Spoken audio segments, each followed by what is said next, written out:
釧路で一泊した翌朝の天気は気持ちよく晴れました。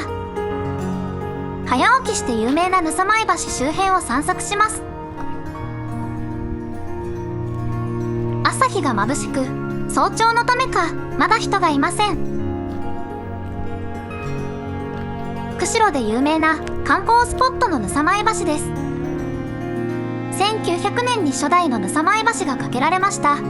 現在のは1977年に架けられた5代目で、全長124メートルあります。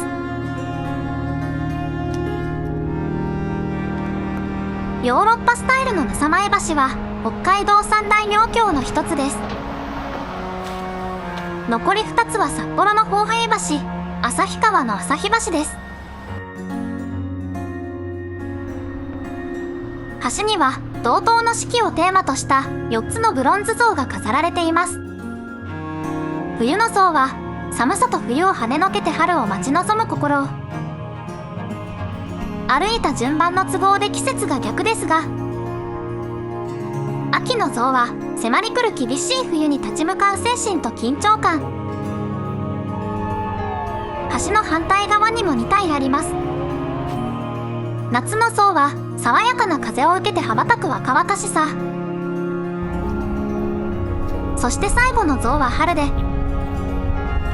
若葉が燃えいずる雪解けの季節。像は4人の彫刻家がそれぞれ制作したそうです。橋から見えるのが釧路フィッシャーマンズワーフムーです。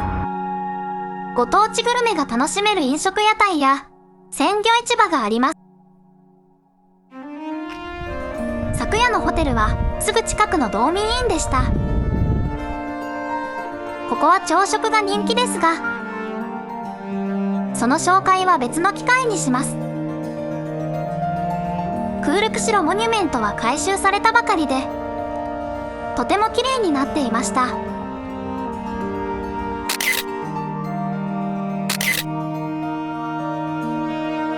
前日夜は居酒屋あけぼのさんでした。人気の店なので予約していきましたが、後で来た人は満席でお断りされるのが続出でした。料理はどれも美味しくて、値段もお手頃でおすすめのお店です。行く前に予約することもお忘れなく。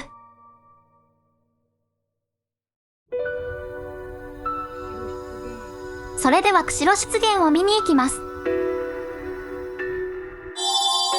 最初は細岡展望台です。駐車場からしばらく歩くと展望台入り口があります。さらに進んでいくと、突然視界が開けます。細岡展望台です。実はここには前日の夕方に来たため、天候が曇天なのはご容赦ください。天気が良ければ明観岳や阿寒岳が見えるそうです。この時は残念ながら雲に隠れていました。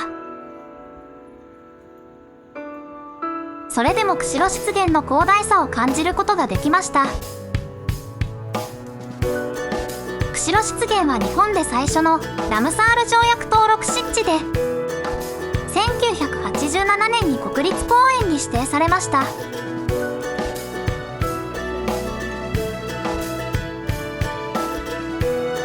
釧路湿原の地形は西高東低の地形のため、湿原の東側を釧路川が流れているそうです。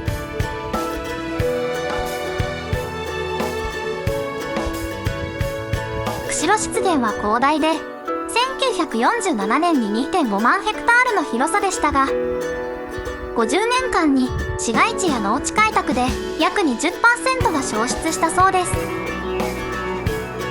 特別天然記念物のタンチョウや多くの動植物の貴重な生息地となっているため、ぜひこの美しい自然環境を維持してほしいですね。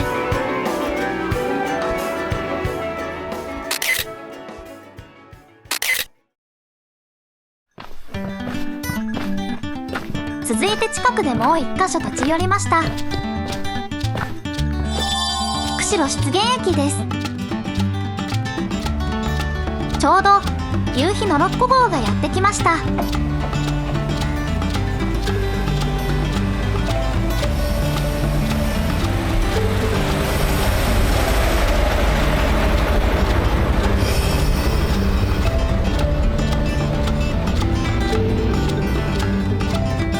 大勢の乗客の方でほぼ満員で驚きました。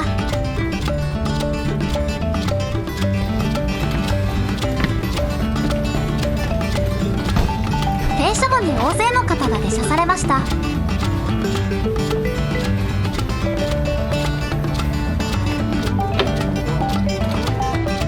乗降が終わるとすぐに出発しました。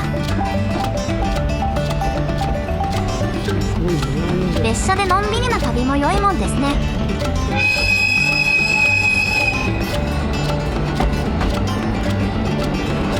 一度乗ってみたいと思いました。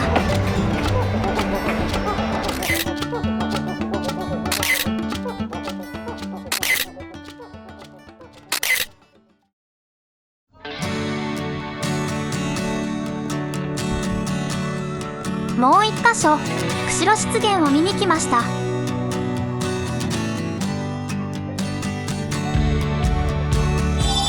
釧路市湿原展望台です。ここには一周約 2.5km の遊歩道があり、途中のサテライト展望台からの眺望が人気です。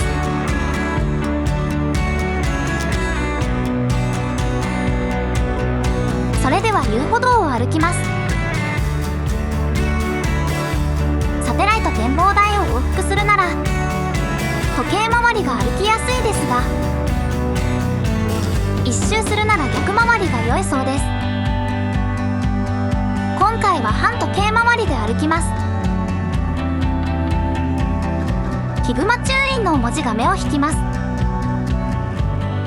気を引き締めて歩きます。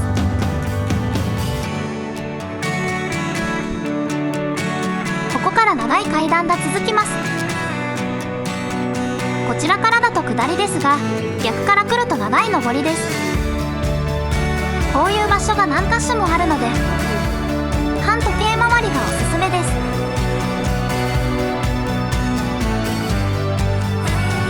今度は吊り橋です。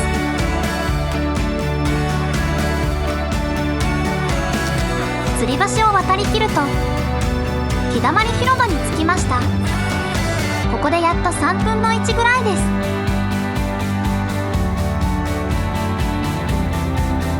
今度は細い木道が続きます。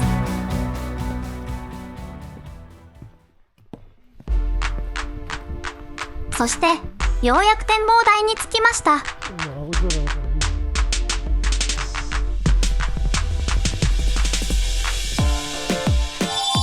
北斗展望台です。雲はありますが日も差して遠くの山のふもとまで見通せます。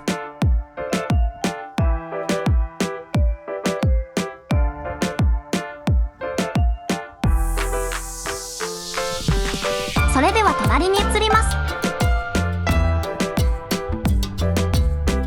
こちらがサテライト展望台です。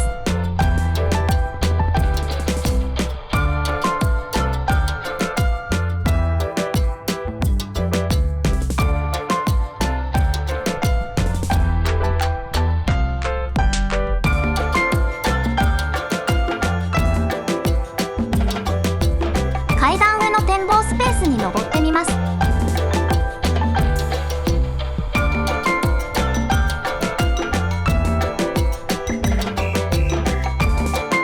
遮るものがない素晴らしい見晴らしです。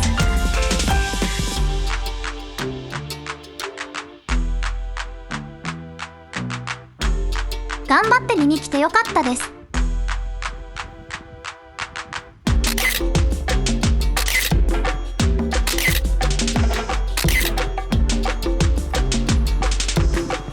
帰りは前半よりは歩きやすかったです。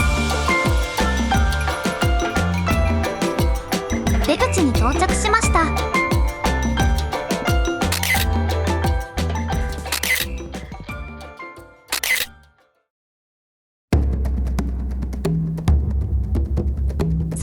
の目的地に向かう途中のことでした。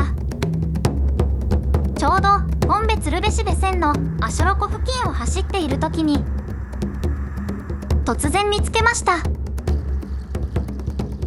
気づきましたか？少しゆっくり再生します。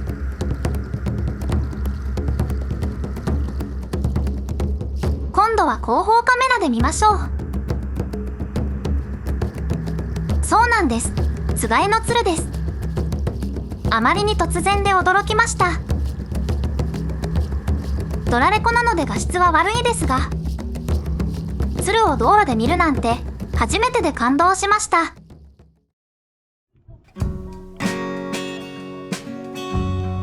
またしばらく走って次の場所に着きました。タウシュベツ展望台です。それでは森の中を歩いていきます。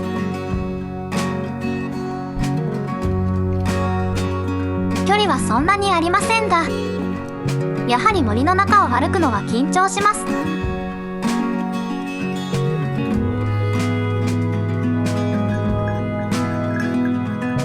本当はタウシュベツ川橋梁まで行きたかったのですが、申し込もうとした時は予約がいっぱいでした。なので今回は展望台から眺めます。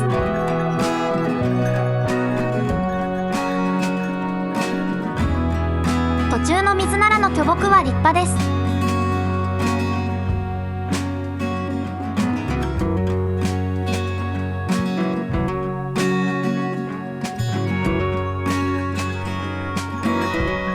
展望台には多くの人がいました。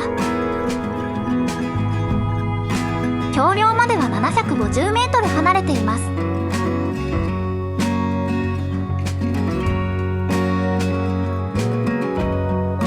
肉眼ではかなり小さく見えるため、ズームして撮影しました。9月下旬では水量が増えて湖底に沈むこともあるそうです。この時はまだ見ることができました。ただ橋梁の中央部がかなり崩れ出していたのが心配です。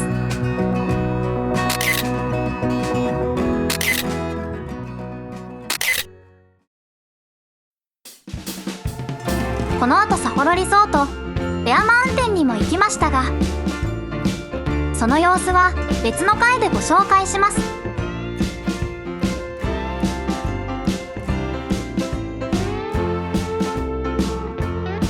今回もご覧いただきありがとうございました。